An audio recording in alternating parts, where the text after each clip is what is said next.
할렐루야. 아멘. 주일 오후 예배 나오신 성도님들 주님의 이름으로 환영하고 축복합니다. 세상 사람은 나를 버리고 나를 떠나지만 우리 주님은 먼저 나를 찾아오시고 또 먼저 안으시며 우리를 또 하나님께 붙드시고 우리의 손을 잡아주시는 주님이심을 이 시간도 우리 찬양 가운데 함께 고백하길 원합니다. 아주 오래된 찬양인데요, 정말 주님의 이름을 불러봅니다. 오늘도 찾아온 주님의 이름을 불러봅니다. 부를수록 다정한 주님 모습 가만히 안아봅니다.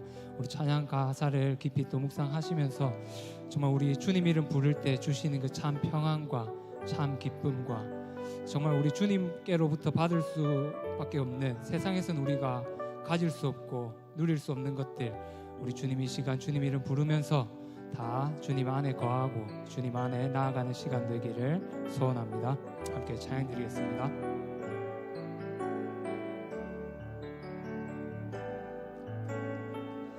어느 날 다가온 주님의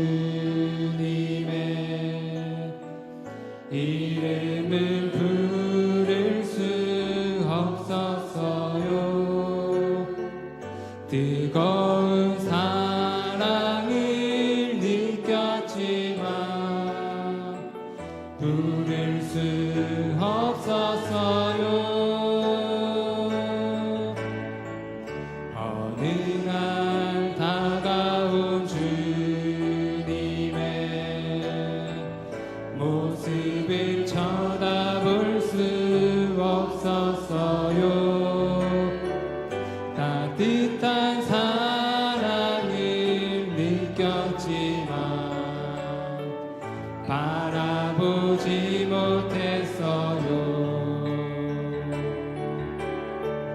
비우지 못한 작은 가슴,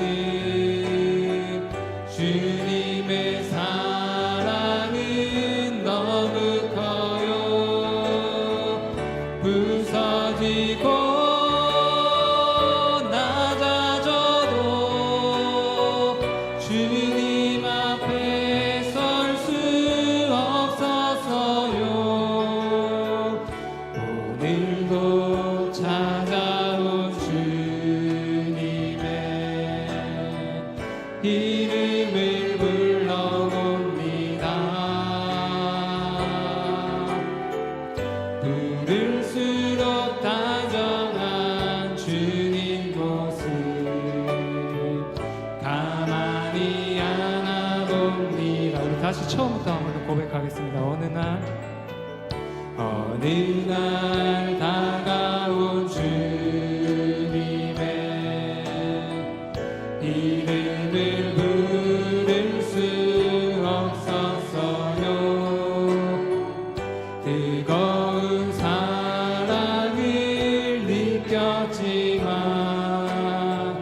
부를 수 없었어요. 어느 날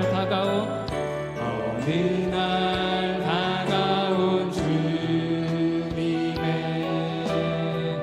모습을 쳐다볼 수 없었어요. 따뜻한 사랑을 느꼈지만 바라보지 못했어요. 비우지 못한 작은 가슴, 주님의 사랑은 너무 커요. 부서지고 낮아져도 주님 앞에 설 수 없었어요. 오늘도 찾아온 주님의 이름을 불러봅니다. 부를수록 다정한 주님 모습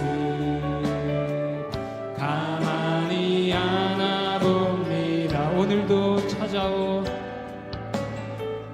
오늘도 찾아온 주님의 이름을 불러봅니다. 부를수록 다정한 주님 모습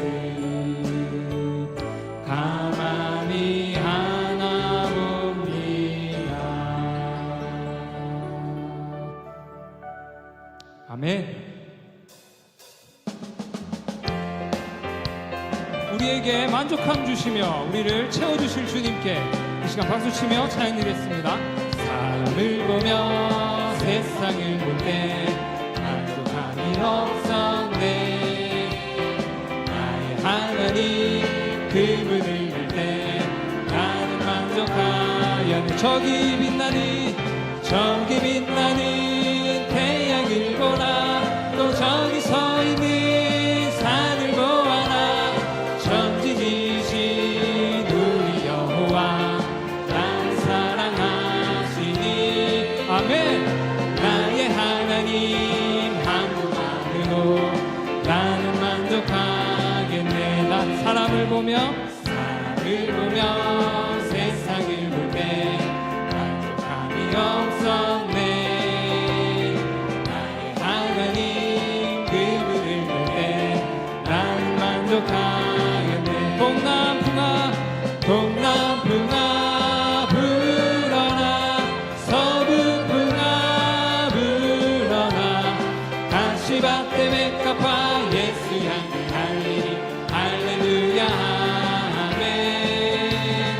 가시밭에 백합화 예수 향기 달리니 할렐루야 아멘. 다시 처음부터 사람을 보며 세상을 볼 때 만족함이 없었네.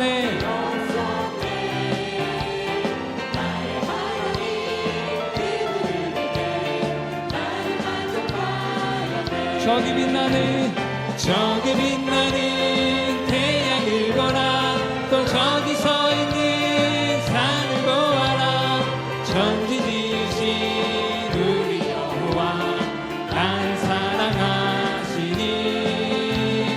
나의 하나님 한 분만으로 나는 만족하겠네. 사람을 보며 세상을 볼 때 없었네. 나의 하나님 그분을 볼 때 나는 만족하였네. 동남풍아 불어라. 서북풍아 불어라. 가시밭에 백합화 예수 향해 달리니 할렐루야 아멘. 가시밭에 백합화 예수 향해 달리니 할렐루야. 가시밭에 백합화 예수 향해 달리니 할렐루야 아멘. 가시밭에 백합화 예수 향해 달리니 할렐루야 아멘. 할렐루야 아멘. 예수의 향기 날리며 예수로 살아가게 하시는 주님께 우리 영광의 박수 올려드리겠습니다. 할렐루야.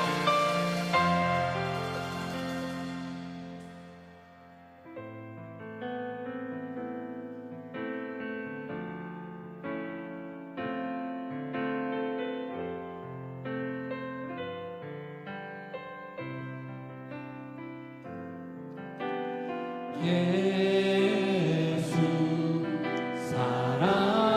사랑해요. 나 주 앞에 엎드려 경배와 찬양 함께 드리네. 예수 사랑해요.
속에 임하시니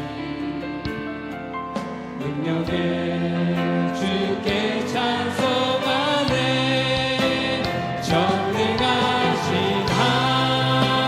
하나님 찬양. 언제나 동일하신 주 전능하신 하나님 찬양. 영원히 다스리네. 나 주의 이름 높이리. 나 주의 이름 높이리. 나 주의 이름 높이리. 나 주의 이름 높이리.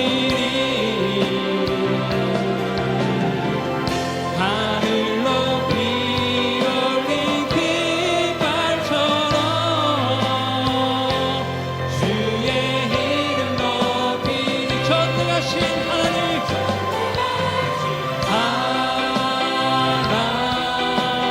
찬양.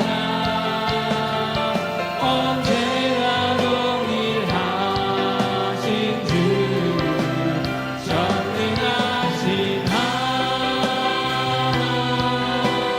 찬양. 영원히 다스리네. 전능하신 하나님께 우리 함께 기도하며 나아가겠습니다.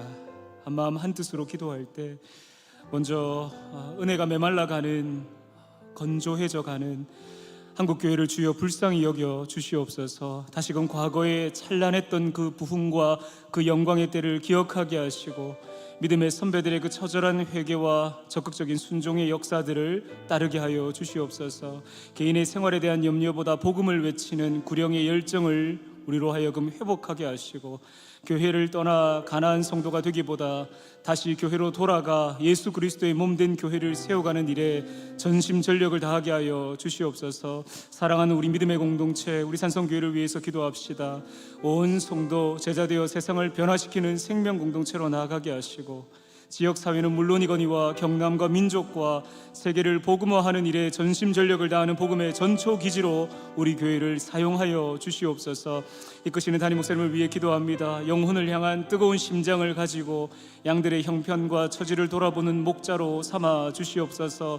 날마다 성령께서 지혜와 능력을 허락하셔서 맡기신 사역을 감당함에 있어 곤비치 않도록 강건하게 주여 붙들어 주시옵소서. 진행 중에 있는 우리 성경 통독을 위해 기도하실 때 각자에게 맡겨진 분량에 성실히 준비하게 하시고, 또 낭독하는 그 시간을 통하여 우리 산성 공동체 안에 말씀의 풍성한 은혜가 임하는 시간이 되기를 간절히 원합니다. 기도하실 때 묵상하는 기쁨과 즐거움을 우리가 누리게 하시고, 그렇게 날마다 생명의 양식을 공급받음으로 새 힘 얻는 우리 모두가 되게 하여 주시옵소서. 우리 태국 치앙마이 단기 선교를 앞두고 기도합시다. 준비하는 과정에서부터 모든 팀원들이 일찍이 은혜 충만하게 하시고 열방을 향한 아버지 하나님의 마음을 깨달아 알게 하여 주시옵소서. 끝으로 다음 세대 여름 수련회와 성경학교 또 캠프를 위해 기도하길 원합니다. 무엇보다 복음의 능력을 입어 변화된 삶을 살아가게 되는 복된 기회의 자리가 될 수 있도록 주께서 함께하여 주시옵소서. 병들어 있는 우리 자녀들의 영혼이 치유되게 하시고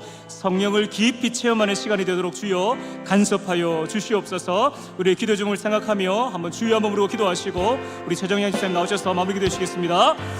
주여, 하나님 아버지 감사합니다. 주님 그 소리를 이 자리에 부르시고 하나님의 놀라운 은총으로 우리 허락하시며 감사합니다. 주님을 통해 이 한국교회를 향한 주님의 그마, 주님의 금손의 은혜를 수망하고 교회 주신 그 사명과 우리에게 주신 좁은 순종 역사를 따르게 하여 주시옵소서. 그 소유를 향한 주님의 마음을 깨닫게 하시고, 하나님 우리에게 주신 그 믿음의 소리를 통하여 다시금 부흥과 이 성장의 때를 하나님 우리를 경험케 하여 주시옵소서. 그간의 스매들의 멸함과 그 모든 세상과 그 모든 더러움을 하나님 물러주시고, 우리의 복음에 대한 목숨과 십자가 복음을 향한 그 진실한 마음을 가지고 주님 앞으로 다시금 교회로 돌아오는 분들을 세우고 주님 전심을 다하게 하여 주옵소서. 사랑하는 우리 믿음의 공동체, 우리 산성 공동체를 통해서 하나님께서 하신 말씀이십니다.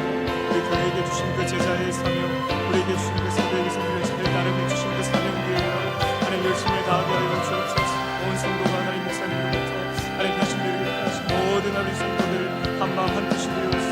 앞에 주신 그 사명을 감당하며 우리의 삶의 자리에서 십자가로 가지고 나갈 수 있는 복된 일로 허락하여 주시옵소서.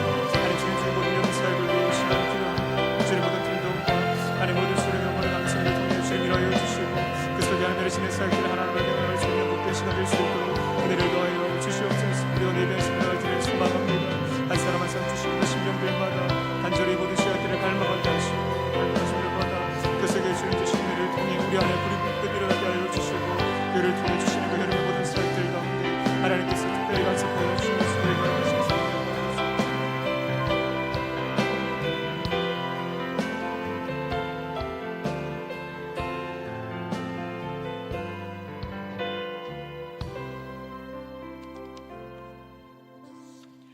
사랑하는 나의 아버지 이름 높여드립니다. 이 시간 우리를 다스려 주옵소서. 우리 삶의 주인 되신 창조주 하나님을 찬양합니다. 주의 지팡이와 막대기로 우리를 늘 보호하시고 인도하시는 목자 되신 하나님을 찬양합니다. 우리가 이 시간 주님을 사랑한다고 주님 한 분만으로 만족한다고 찬양으로 고백하였습니다. 우리 영의 고백을 기쁘게 받아주시고 그 고백대로 살아갈 수 있도록 은혜를 더하여 주시옵소서. 우리 안에 성령이 거하심으로 우리가 주의 성전되어 주를 모시고 살아감에 감사드립니다. 주께서 거하시기에 합당한 거룩한 성전으로 살아가도록 도와주옵소서.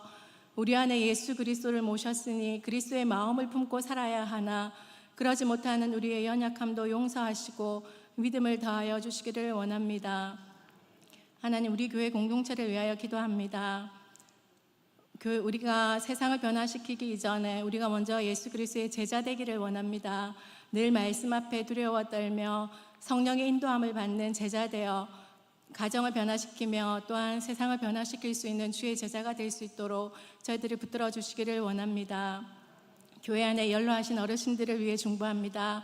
젊은 날 주를 위해 충성 봉사하시고 기도로 교회를 세워오신 어르신들이 이제는 자연의 섭리에 따라 겉사람은 날로 후패하여 연약해져감을 바라보게 됩니다. 그러나 바라옵기는 어르신들의 속사람은 날로 새로워지고 영은 날로 맑아져 교회를 위한 기도를 쉬지 않게 하시고 언젠가 주께서 부르실 때에 스데반과 같이 천사의 얼굴로 주를 배웁게 하여 주시기를 원합니다. 다음 세대를 위해 중보합니다. 준비된 사역들 가운데 주께서 예배하신 모든 은혜를 받아 누리는 시간 되게 하시고 살아계신 하나님을 인격적으로 경험하는 계기가 될 수 있도록 인도하옵소서. 기진하고 줄인 우리 자녀들의 영혼을 위해 초저녁에 일어나 기도하는 엄마들의 기도 그룹들이 많아지게 하시고 우리의 기도로 자녀들이 변화됨을 믿으며 기도의 줄을 놓지 않게 하소서. 또한 교회를 위하여 기도하는 중보 기도자들이 많이 일으켜 주시기를 원합니다. 교회가 기도를 통하여 진리 안에 든든히 서가게 하시고 그리함으로 하나님을 기쁘시게 하는 우리 교회가 될 수 있도록 인도하여 주옵소서. 25명의 태국 단기 성도팀 가운데 하나님의 사랑이 온전히 흘러갈 수 있도록 축복의 통로로 사용하여 주옵시고 모든 성도들이 기도와 물질로 동참하는 은혜를 허락하여 주옵소서.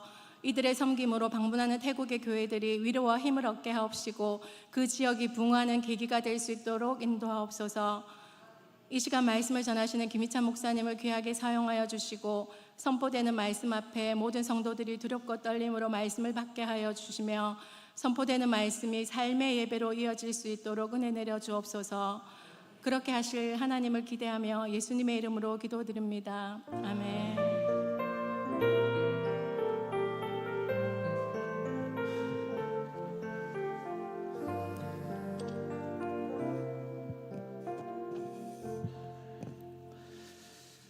네, 우리 마가복음 7장 24절부터 30절까지 신약 성경 65면 혹은 66면에 있는 마가복음 7장 24절부터 30절까지 말씀을 함께 보겠습니다. 신약 성경 65면 혹은 66면에 있는 마가복음 7장 24절부터 한 절씩 읽고 마지막 30절은 같이 보겠습니다. 예수께서 일어나서 거기를 떠나 두로 지방으로 가서 한 집에 들어가 아무도 모르게 하시려 하나 숨길 수 없더라. 예수의 소문을 듣고 곧 보았어. 그 발 아래에 엎드려. 그 여자는 헬라인이요 수로보니게 족속이라 자기 딸에게서 귀신 쫓아내 주시기를 간구하거늘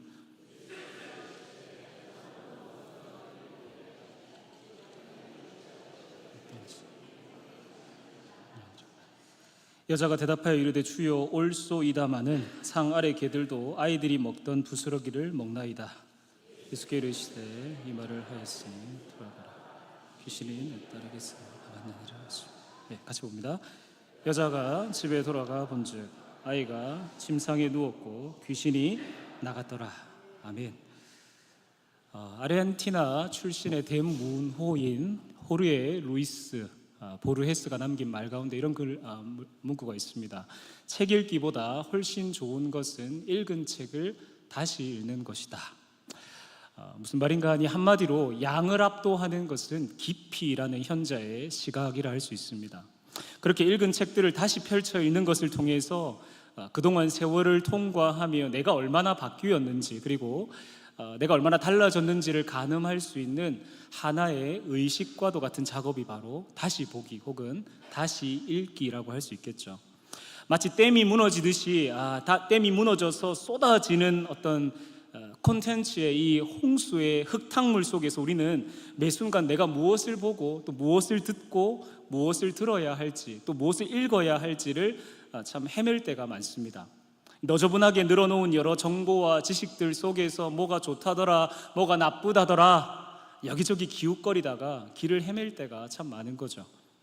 늘 압도적인 그 양에 질려서 갈 곳을 잃은 우리에게 어쩌면 이 보르헤스가 하는 말은 사람들에게 주는 지혜가 있지 않나 싶습니다. 그리고 우리가 오늘 함께 읽은 이 본문 수로보니게 여인의 이 스토리 또한 이미 어쩌면 우리가 자주 접했던 내용으로서 읽은 책을 다시 읽는 것과 같은 그런 기분이 들지도 모르겠습니다.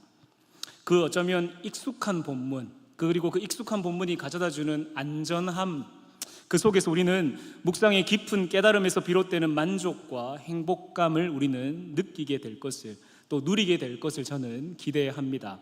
비록 많은 것들이 바뀌는 시대이고 많은 것들이 변하는 세태이지만 그렇게 무수한 것들이 허물어지는 때라고 하더라도 아무리 시간이 지나도 여전히 바뀌지 않는 변경될 수 없는 절대 진리란 무엇인가를 오늘 본문은 우리에게 선사해 줄 것입니다. 어쩌면 짧으면 짧다라고 할 수 있는 이 스토리 속에서 소중하고 의미 있는 것들을 건져낼 수 있기를 소망합니다. 먼저 오늘 본문을 통해서 우리는 참 당혹스럽고 혹은 난처한 상황을 마주하게 되는데요. 무슨 상황입니까? 24절을 보면 예수께서 일어나 거기를 떠나 두로 지방으로 가서 한 집에 들어가 이렇게 표현합니다. 거기서 떠나서 그곳을 나가는 장면으로부터 본문은 시작되는데요. 앞서 7장 우리가 읽지 않은 24절의 앞부분까지 즉 1절부터 23절까지의 내용을 통해서 예수님은 예루살렘에서 온 바리새인 또 서기관들 또 유대 장로들과의 이 소위 전통의 그 정결에 관한 논쟁을 펼치셨습니다. 그러면서 그들을 신랄하게 비판하신 뒤에 본 사건에 이르게 된 것인데요. 그렇게 예수님은 유대 땅에서 이 신변의 위협을 느끼시고는 한적하게 좀 은밀하게 머물 곳을 찾아 떠나기로 하셨습니다. 여기서 우리는 뭘 보게 됩니까? 하나님의 아들이시지만 신성을 가지셨지만 인성을 지닌 참 인간으로서 예수님도 그렇게 적절한 휴식과 치밀한 준비가 필요하시구나라는 것을 우리가 확인하게 되죠. 그렇게 예수님은 유대 땅을 지나서 갈릴리 북쪽에 위치한 두로라는 그 이방 지역으로 가시게 됩니다. 아무래도 하나님 나라의 복음을 전하는 과정에서 연속적으로 배척을 당하는 가운데 지치고 힘이 들었던 것이 이렇게 새로운 지역과 장소로 이동하게 된 원인이 된 듯합니다. 그렇게 예수님은 유대교 지도자들의 그 압력으로부터 휴식을 취하면서 또 앞으로 있을 십자가와 또 그 이후의 사역을 위해 제자들을 준비시키기 위해서 예수님은 이동하시게 됩니다. 여기서 두로 지방으로 가서라는 부분은 우리가 조금 더 쉽게 표현하면 예수님이 이방 지역으로 가셨다라는 것을 강조하는 표현입니다. 뭔가 우리는 이 두로 지방으로 가서라는 문구를 읽을 때 뭐가 떠올려야 되냐면 뭔가 예수님이 이방 지역 즉 이 이방인의 땅 두로 지역으로 가서 뭔가 새로운 사건이 일어나지 않을까 하는 사건의 발단을 우리가 여기서 유추하게 되는 거예요. 즉 24절을 보면 아무도 모르게 하시려 하나 숨길 수 없더라. 이 기록은 한 이방인 지역에서 조용한 장소를 찾고자 갈릴리 지역을 일부러 우회하는 결정을 하셨음에도 눈에 띄는 것을 피할 수 없었다라는 사실이죠. 우리는 이렇게 모르게 하려 하나 알려질 수밖에 없는 예수님의 물러남과 무리들의 다가옴이라고 하는 이 대조적인 서술을 통해서 다른 공간복음들과는 달리 본문의 저자인 마가만이 가진 고유한 혹은 독특한 관점을 우리가 확인하게 됩니다. 그게 무엇인가 하니 예수님은 사람들에게서 드러나기를 원치 않으십니다. 하지만 많은 사람들이 계속해서 예수님께로 몰려온다라는 그 사실, 마가는 그것을 부각시키고 있는데요, 이는 곧 예수님 본인의 노력으로 의해서 하나님의 아들로 나타나신 게 아니라 어떻게든 자신을 숨기려 하려 해도 결국에는 드러날 수밖에 없는 하나님이 보내신 진정한 하나님의 아들이시다라는 것을 마가는 드러내고 싶은 거예요. 그래서 일부러 이 표현을 사용합니다. 이게 마가복음의 주요 신학적인 어떤 모티브로 자리 잡게 되는데요, 이렇게 예수님의 소문은 의도와 달리 널리 이제 퍼지게 됩니다. 결국에는 조용히 은밀하게 지낼 수 없는 상황에 이르시게 되죠. 25절에 더러운 귀신 들린 어린 딸을 둔 한 여자가 갑자기 등장하기 시작합니다. 이 여인은 예수께서 병을 고치고 귀신을 내쫓는 능력이 있다라는 소문을 들었다라고 성경은 말하죠. 25절에 예수의 소문을 듣고, 은밀하게 머물기를 원하시는 예수님께 소문을 듣고 곧장 찾아온 여인에 대해 성경은 뭐라고 표현합니까? 더러운 귀신 들린 어린 딸을 가진 어머니다라고 구체적으로 기술하죠. 귀신 들린 것만 해도 참혹한데 거기에 뭐라고 합니까? 더러운이라는 수식어를 붙인 의도가 무엇일까요? 이 병행본문이라 할 수 있는 같은 사건을 기록한 이 마태복음에 보면, 마태복음 15장 22절에는 뭐라고 기록하냐면 내 딸이 흉악하게 귀신 들렸나이다 이렇게 말합니다. 아주 심하게 악령에 사로잡혔다라는 겁니다. 이렇게 깨끗하지 않은 더러운 악령에, 그것도 아주 모질고 사나울 정도로 흉악하게 악한 영에 사로잡혔다라는 설명은 무엇을 보여줍니까? 이방 지역의 그 불길한 배경을 제시하는 것과 동시에 더 중요한 것은 앞서 1절부터 23절, 오늘 본문 앞절까지의 그 정결법 논쟁과의 이 본문의 연관성을 보여주는 겁니다. 즉 오늘 본문 앞부분까지 예수님은 부정함과 정결함에 대한 재정의를 내리셨습니다.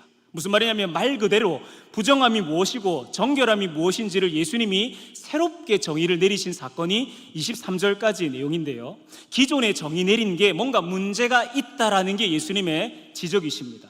뭐라 하시냐면 너희는 너희가 그토록 고수하는 그 인간의 전통을 지키기 위해 하나님 말씀을 너무나 서슴없이 저버리고 있구나.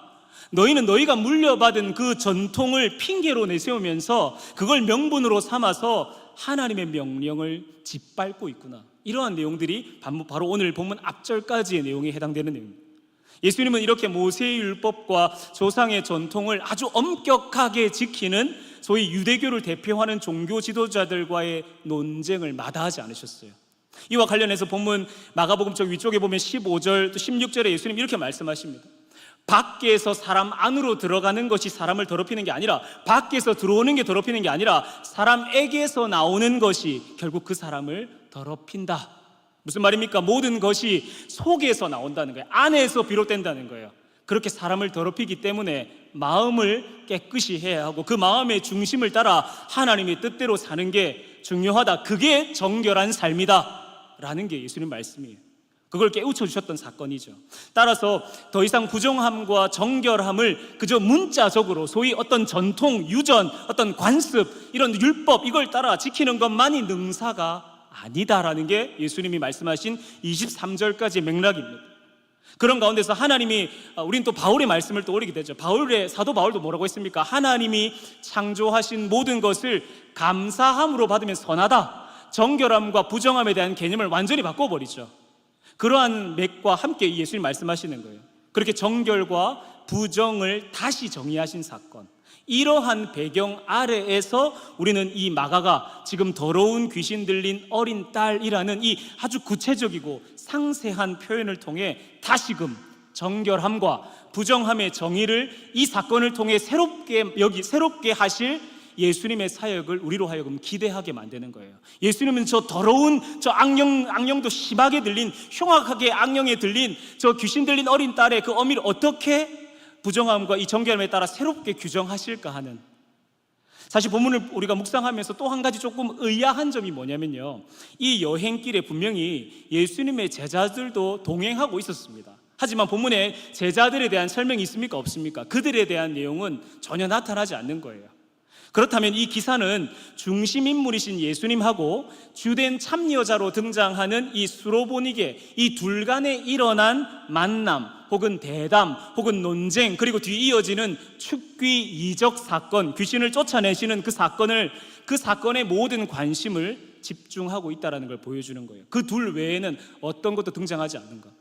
따라서 우리가 본문의 사건을 살펴보면서 굳이 우리는 이런 질문을 던질 필요는 없는 거예요. 어떤 질문이냐면, 귀신 들린 어린 딸이 구체적으로 그러면 어떤 과정을 통해서 고침을 받았냐, 이런 질문은 필요 없습니다. 또한 본 사건에서 예수님의 제자들은 무슨 역할을 했냐, 제자들은 그 사건을 보면서 무슨 입장을 표현했냐, 무슨 입장을 드러냈냐, 이런 식의 질문은 필요 없다는 겁니다. 예수님과 수로보니게 여인 두 인물 간의 대화 혹은 논쟁을 통해서 본문이 우리에게 전하고자 하는 의미와 교훈에 우리는 주목해야 합니다. 다시 본문으로 돌아와서 25절을 보면, 그녀는 자기 딸의 상황에 대한 슬픔, 또 예수님을 향한 그 소문을 익히 듣고 예수님께 나온 그 존경심을 표현하기 위해서 몸짓으로 표현합니다. 어떻게 하고 있습니까? 그 발 아래 엎드리니, 그 발 아래 엎드리니.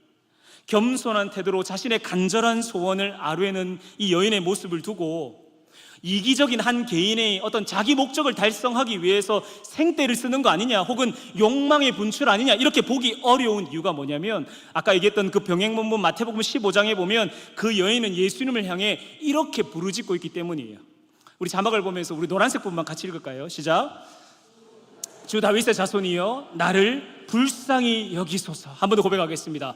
주 다윗의 자손이여 나를 불쌍히 여기소서. 그 발 아래 엎드린 그 여인의 고백이 뭐냐면, 주여, 주 다윗의 자손 나를 불쌍히 여기소서. 본문도 28절에 쭉 뒤에 보면 주여 주여 이렇게 표현합니다. 주여. 이것은 그 여인이 예수님에 대한 바른 신앙을 가졌다라는 사실을 엿보게 하는 겁니다. 그런데 사실 그 당시에, 이 성경 당시의 유대 관습을 볼 때 여인이 중개인도 없이 유대 남자인, 즉 예수님이 머무시는 집에 이렇게 직접 찾아오는 것은 예외적인 행동. 거기에 더해서 예수님의 발 아래 엎드린 그 사건은 파격 행보 그 자체인 거예요. 왜 그렇습니까? 26절이 그것을 설명합니다. 기록된 대로 그녀에 대한 추가적인 설명은 뭐랍니까? 문화적으로는 헬라인이고 인종적으로는 수로보니게인이고 성별로는 여자였기 때문이요. 그래서 그 여인이 예수님을 찾아온 것, 아니 그 발 아래 엎드린 사건은 파격이 예외적인 행동이라는 거예요.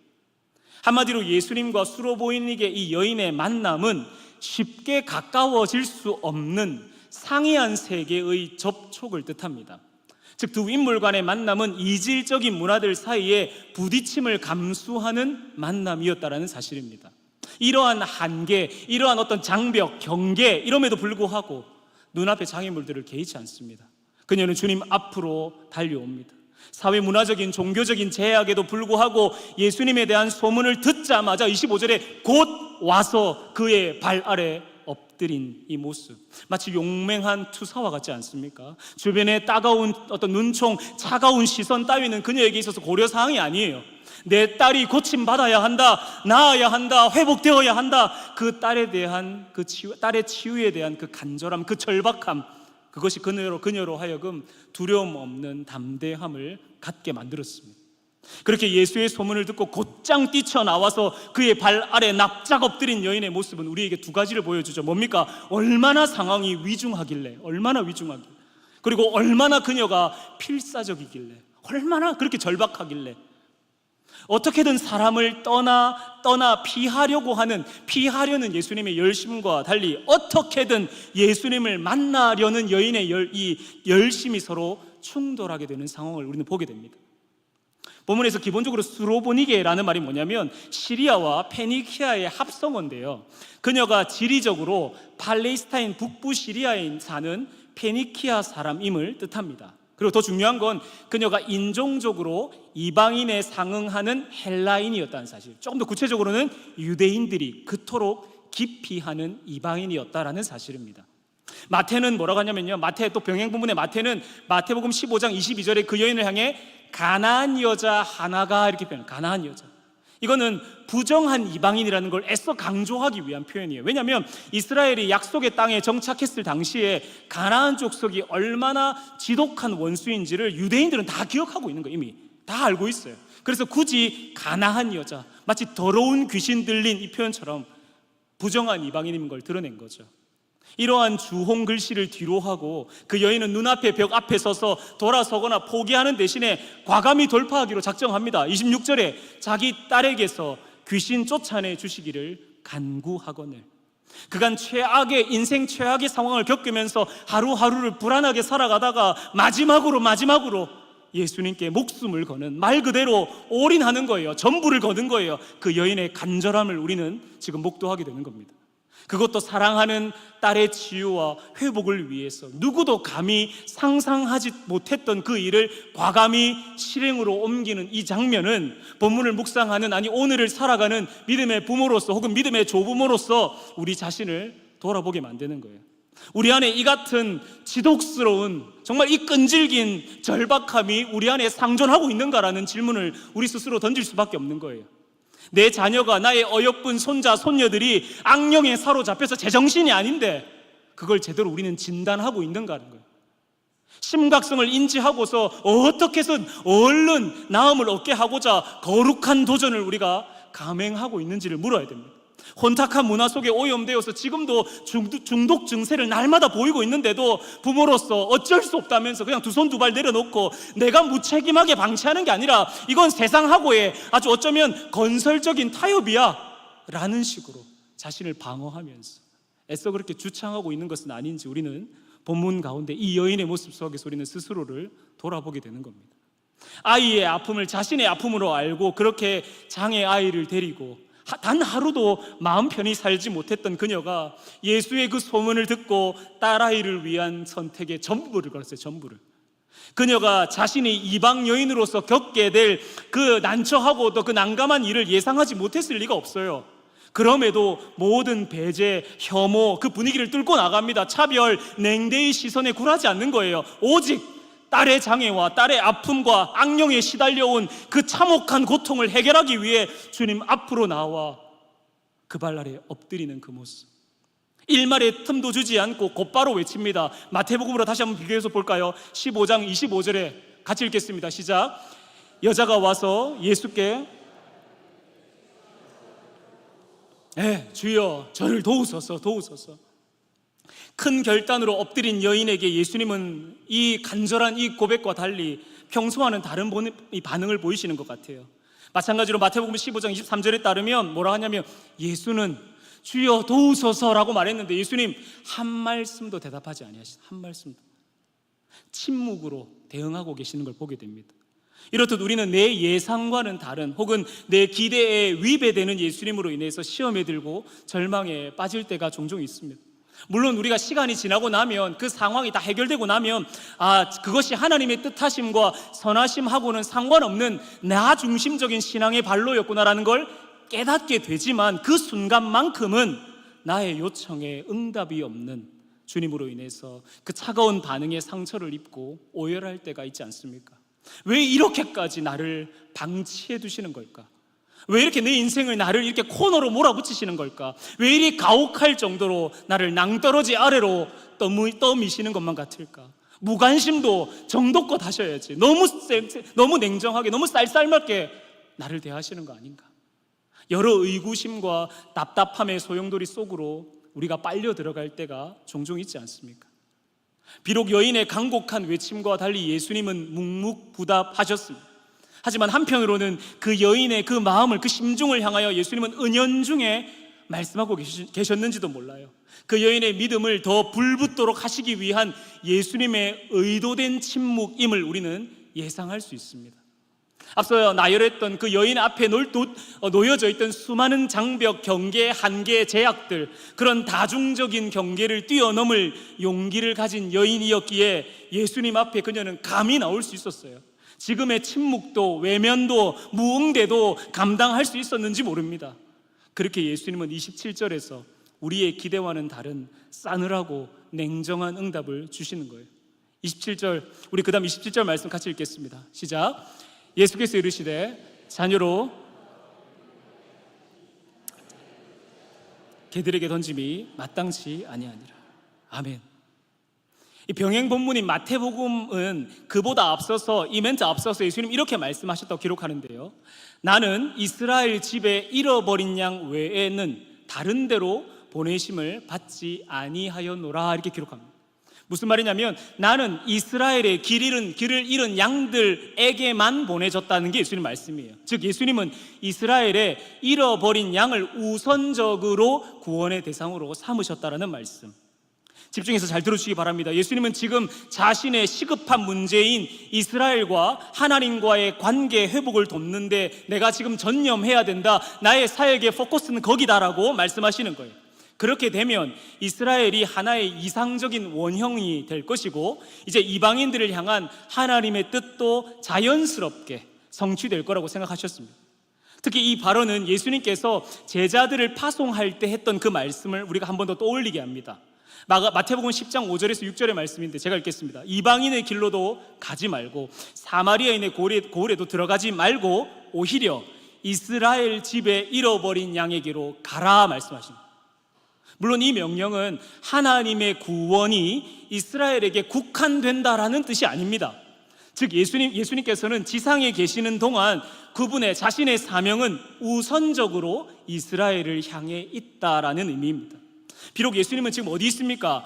두로 지방으로 오신 거예요. 이방 지역으로 가셨다 했어요. 예수님의 두 발은 지금 이방 땅에 와 계시지만 주님의 관심은 어디 있습니까? 먼저 복음이 전해져야 할 유대인들을 향해 있는 거예요. 그런 점에서 예수님은 여전히 영적인 무지와 패역함으로 대변되는 유대인들을 바라보시면서 슬픔과 연민의 마음을 갖고 계셨는지 모릅니다. 아무리 유대인들이 나를 거부해도, 아무리 나를 무시하여도 잃어버린 양을 찾으려는 나의 사명은 계속되어야 한다. 이게 예수님 말씀입니다. 이러한 전제를 가지고 우리가 다시 27절을 보겠습니다. 27절 다시 읽겠습니다. 노란색 부분만 읽겠습니다. 시작. 자녀로 먼저 배불리 먹게 할지니 개들에게 던짐이 마땅치 아니하리라. 잘 보시면 지금 여인은 뭐라고 했습니까? 나의 귀신 들린 이 어린 딸을 고쳐주세요라고 말한 거예요. 그런데 예수님 뭐라 하십니까? 자녀들의 떡을 개들에게 줄 수 없다. 이 질문과 응답이 서로 뭔가 상호 연결이 됩니까? 뜬금없이 떡과 관련된 말씀을 하시는 걸 볼 때 뭔가 서로 잘 부합하지 않는 거 아닌가라는 생각이 드는 거예요. 또한 자녀가 먼저 배불리 먹게 해야 한다는 이 말씀에는 어떤 뉘앙스가 있냐면, 여자여 내가 하는 일을 하도록 그냥 좀 날 내버려 두라. 예수님의 사역은 잃어버린 양으로서 유대인들을 향한 것이었기 때문에, 그게 먼저이기 때문에, 그게 우선이기 때문에 그 일을 하도록 나를 좀 내버려 두라고 명하시는 거예요. 쉽게 말해 우선순위가 있다라는 게 예수님 말씀이죠. 따라서 먼저라는 말은 이방인 또한 하나님의 은혜의 수혜자가 될 것이라는 소망을 제시하는 본문을 우리는 이해해야 합니다. 이방인들을 배제하는 게 아닙니다. 자, 결국 이 대목은 예수님의 관심이 우선적으로는 유대인들에게 있음을 드러냄과 동시에 다음 순서가 있다는 거예요. 다음 순서가 있는 것을 전제한다는 점에서 구원이 유대인들에게만 있는 독점적인 게 아니라 추후에 나중에 이방인들에게도 있을 것을 암시하는 것입니다.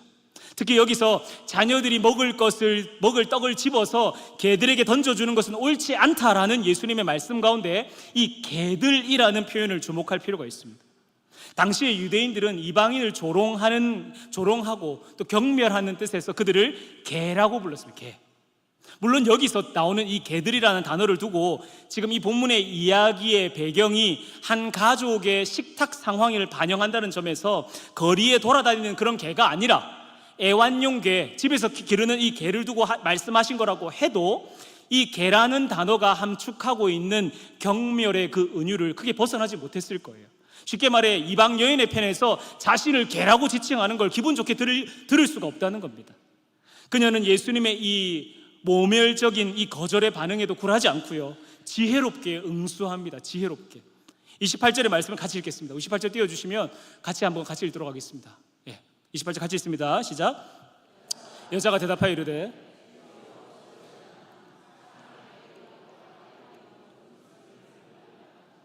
아멘.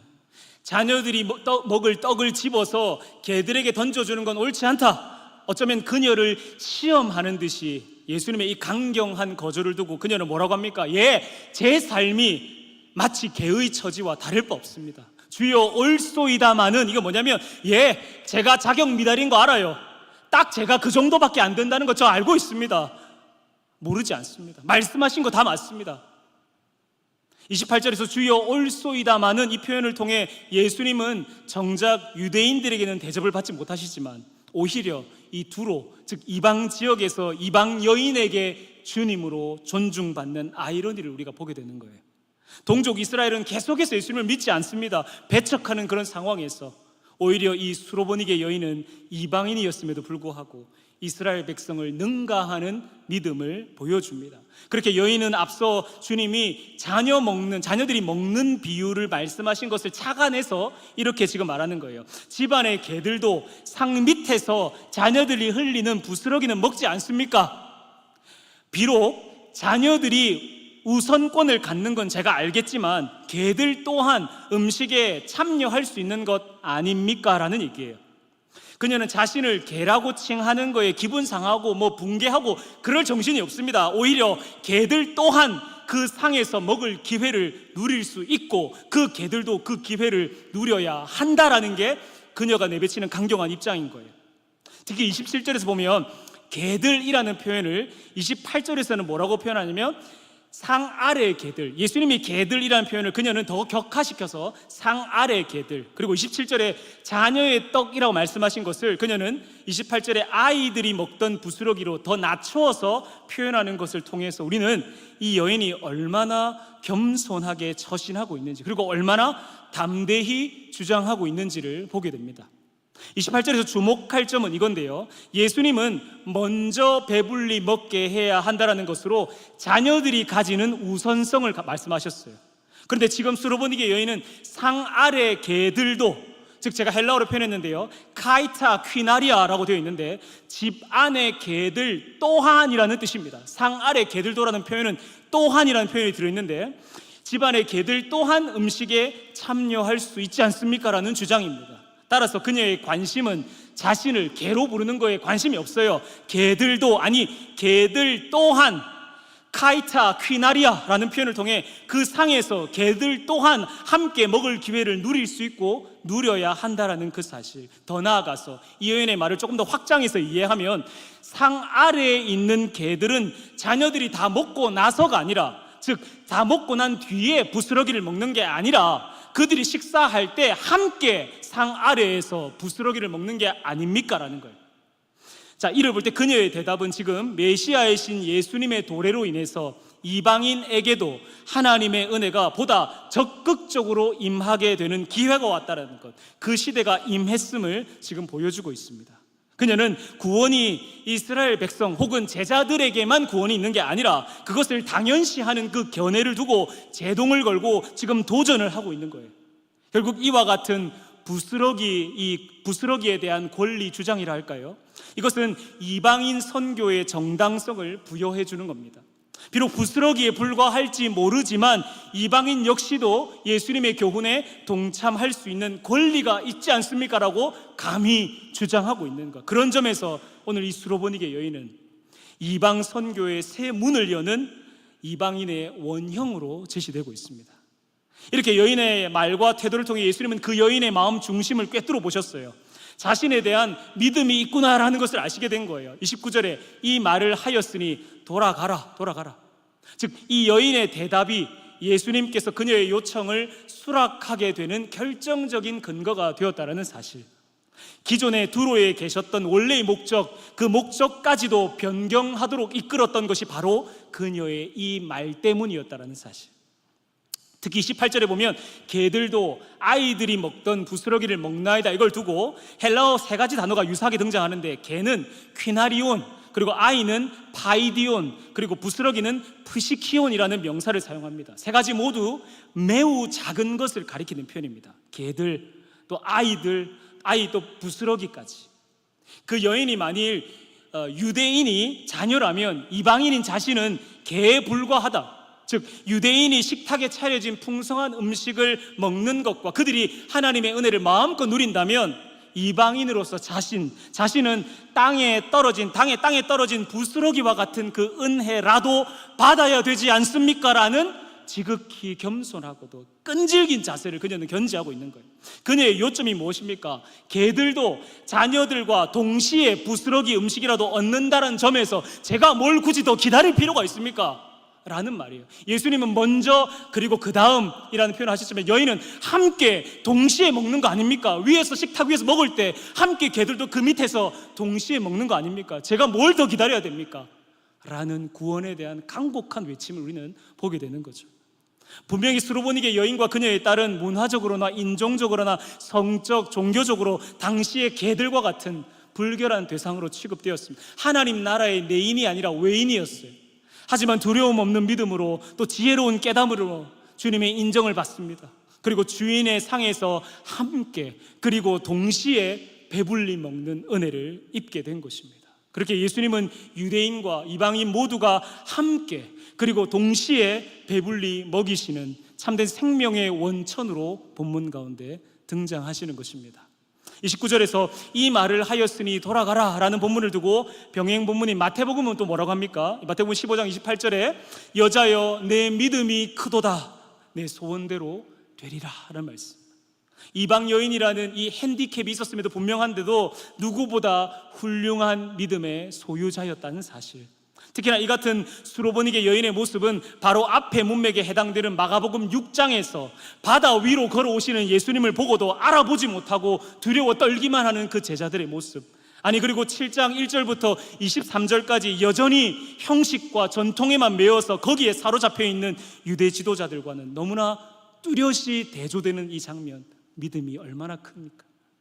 여인은 자신이 한 말 때문에 이제 집으로 돌아가기만 하면 됩니다.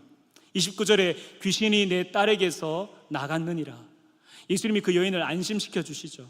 여기서 나갔다라는 말은 이미 치유가 이루어졌다, 말끔히 회복되었다라는 뜻입니다. 우리는 여기서 예수님의 말씀의 권능을 발견하게 됩니다. 무엇입니까? 말 한마디로도 악령이 떠나간 것입니다. 따라서 굳이 예수님께서 그 어린 딸 곁에 계실 필요도 없어요. 굳이 악한 영을 향해서 뭐라고 선포하실 필요도 없습니다. 이렇게 오늘 본문은 어떠한 거리도 초월하여서 임하시는 그리스도의 능력이 얼마나 위대한가를 보여주는 것으로 본문의 마무리가 됩니다.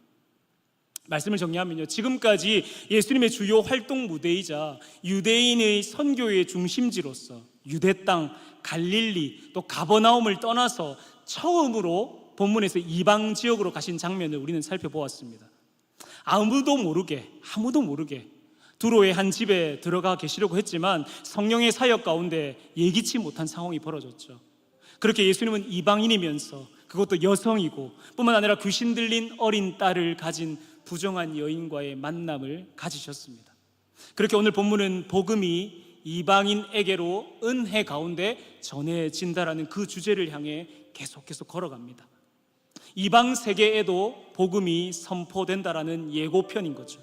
오늘 만문은 그런 예고편의 기능을 하고 있습니다. 하나님이 먼저 된 자로서의 이스라엘에게 하신 그 모든 약속 가운데 나중된 자로서 이방인들도 동참하게 된다라는 그 사실은 말 그대로 기적, 은혜의 기적일 수밖에 없습니다.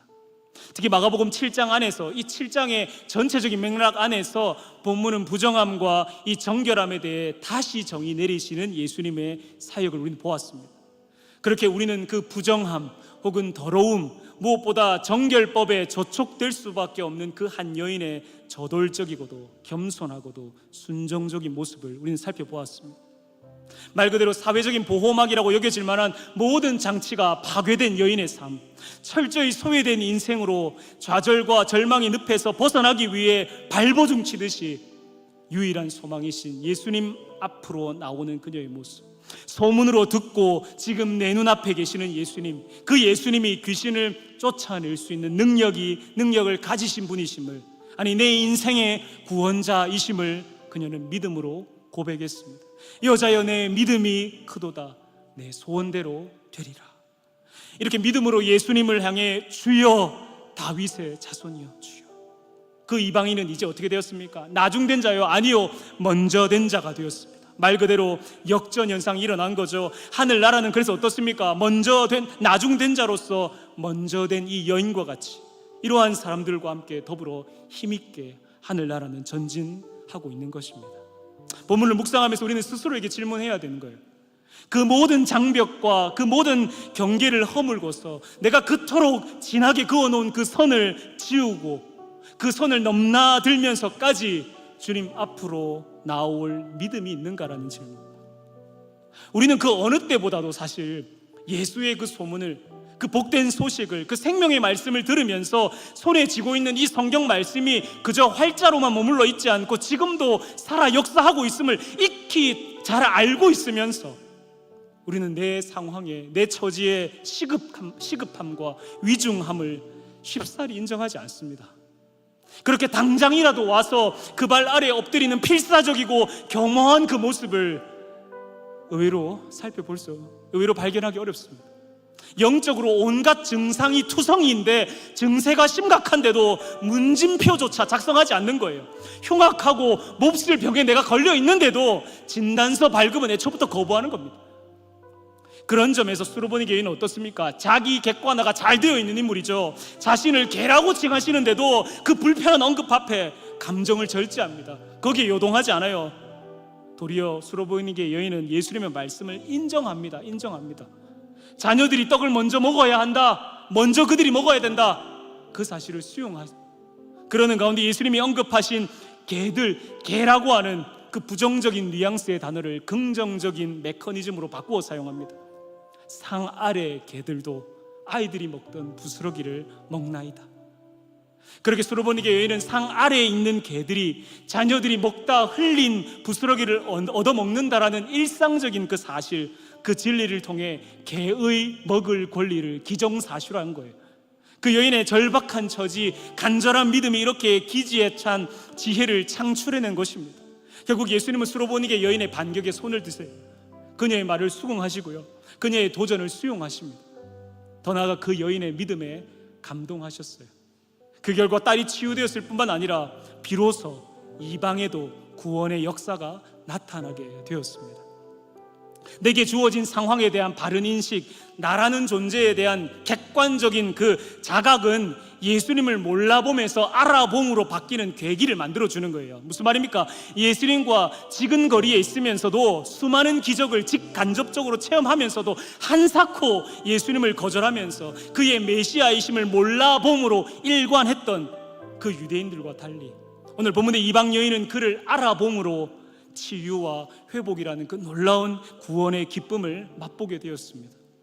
내가 주님 앞에서 얼마나 한없이 미숙하고 얼마나 유약한 존재임을 인식할 때 그분의 권세와 능력만이 내 삶을 이끄시는 전부가 된다는 사실을 자각하게 되는 거예요. 우리 입술에는 이 같은 진솔한 고백이 터져나올 수밖에 없어요. 예수가 함께 하시면 된다. 나는 주님만으로 충분하다. 주님만이 나의 구원이시다라는 고백. 그렇게 몰라봄, 그런 거절에서 알아봄과 영접의 단계로 우리는 나아가게 되는 겁니다.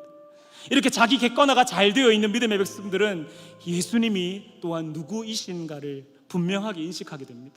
수로보니 여인은 사회, 문화, 종교적인 장벽에도 불구하고 용기와 믿음을 가지고 주님 앞으로 나아갑니다. 특히나 눈앞에 계신 예수님은 자녀들뿐 아니라 개들까지도 배불리 먹이시는 자비로운 하나님이시라는 사실을 그녀는 깨달았어요. 무슨 말입니까? 유대인들만이 아니라 이방인들까지도 떡을 수여하심으로 배불리 먹이시는 참된 생명의 원천으로서의 예수님을 인식하고 있는 것.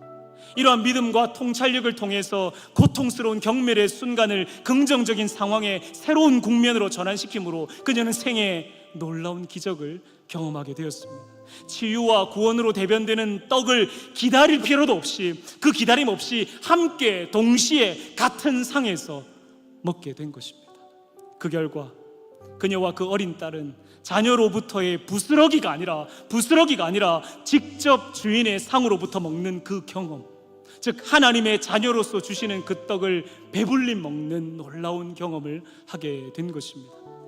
아무쪼록 나의 부정함과 우리 안에 이 더러움과 심하게 오염되어서 악취가 진동하는 나의 수치와 나의 부끄러움, 그 모든 것들을 주님 앞에 낱낱이 인정하고 고백합니다. 내게 끝없이 들려오는 그 예수의 복된 소문들, 그 복된 소식들, 그 앞에 들을 귀 있는 자가 되어서 성령이 이끄시는 대로 즉각 반응할 수 있는, 곧 와서 그분의 발 앞에 엎드릴 수 있는 믿음의 종들이 되기를 소망합니다. 주님이 아니면 안 됩니다라는 고백, 저의 다가감을 돌아섬으로 외면하지 마십시오. 저의 간곡한 외침에 침묵하지 마십시오. 주님, 오늘도 내게 말씀하여 주옵소서. 주여, 저를 도우소서, 도우소서 고백합니다. 주의 뜻하심과 원하심을 깨달아 알게 하여 주시옵소서. 이러한 온전한 믿음을 가지고 간구할 때, 그렇게 듣고 곧 와서 엎드릴 때, 그저 부스러기의 은총인 줄 알았는데 그 부스러기의 은총을 넘어서서 배불리 먹이시는, 차고 넘치도록 흘러 넘치게 하시는 예수님 안에 그 풍요함과 그 풍요로움과 그 부요함을 우리 또한 마음껏 누리며 살아갈 수 있기를 주님의 이름으로 간절히 소망합니다. 아멘. 우리 주신 말씀을 가지고 같이 찬양할 텐데요. 너는 내게와 편히 쉬어라라는 찬양인데, 좀 낯설실 수 있겠지만 제가 한 주간 말씀을 준비하면서 이 찬양의 고백이 어쩌면 수로보니게 여인의 그 심정과 또 그 여인을 향한 주님의 마음과 또 그녀의 삶에 펼쳐진 고통의 흔적과 아픔의 기억마저도 품어주시는, 안아주시는 하나님 아버지의 그를 갈망하는 그 마음이 느껴졌습니다. 우리 함께 찬양하며 나가겠습니다. 너는 내게와 편히 쉬어라. 우리 함께 보면서 나가겠습니다.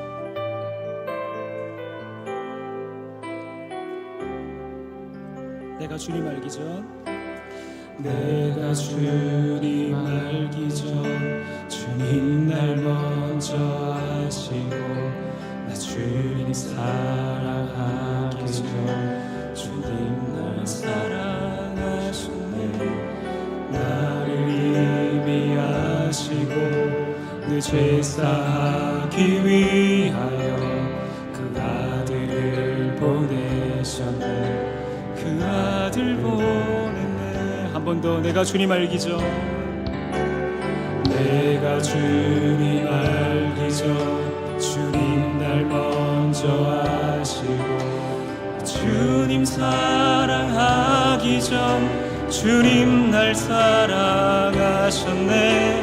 나를 이미 아시고 그 죄 사하기 위하여 그 아들을 보내셨네. 그 아들 보냈네. 사랑하는 내 딸아, 사랑하는 내 딸아, 내가 너를 잘 안다. 너의 눈물을 안다. 너의 아픔을 안다. 사랑하는 내 딸아, 모난 내 마음까지도 이미 널 알고 있단다. 너는 내게와 편이시. 한 번 더. 사랑하는 내 딸아, 사랑하는 내 딸아, 내가 너를 잘 안다. 너의 눈물을 안다. 너의 아픔을 안다. 사랑하는 내 딸아, 모난 내 마음까지도 이미 널 알고 있단다. 너는 내게와 편히 쉬어라. 사랑하는 내 딸아, 사랑하는 내 딸아, 내가 너를 잘 안다. 너의 눈물을 안다. 너의 아픔을 안다. 사랑하는 내 딸아, 난 내 마음까지도 이미 널 알고 있단다. 너는 내게와 편히 쉬어라.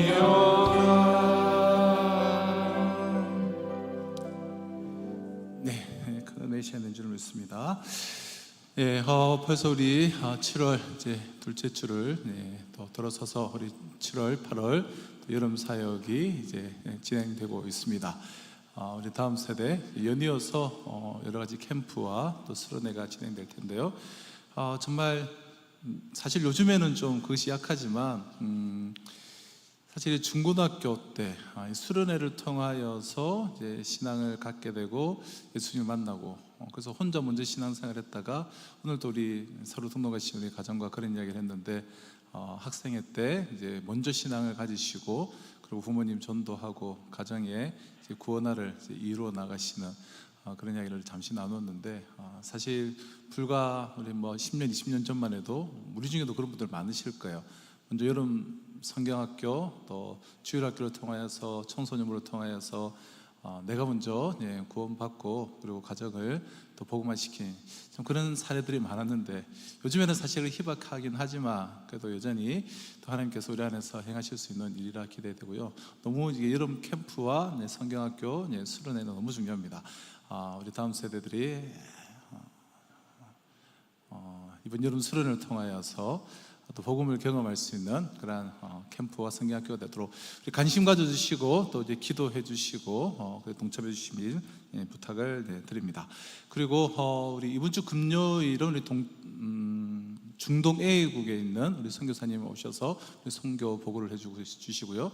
그리고 우리 다음 주 우리 이 시간에는 우리 선교 파송 예배로 우리 작년에 저희들이 단기 선교 다녀왔던 우리 캄보디아의 우리 정재욱 선교사님이 작년에 갔다 왔던 그 선교사님 오셔서 우리 파송 예배 때 우리 설교를 해주시고 그리고 우리가 단기 선교 다녀오고 나서 그 8월 4일 날 주일에는 우리가 이제 내년에 이제 가려고 이제 계획하고 있는 우리 캐나다에서 원주민 사역하고 있는 선교사님이 오셔서 그렇게 또 우리 선교 보고해주고 우리 단기 선교 파송식이 보고회가 있을 예정입니다.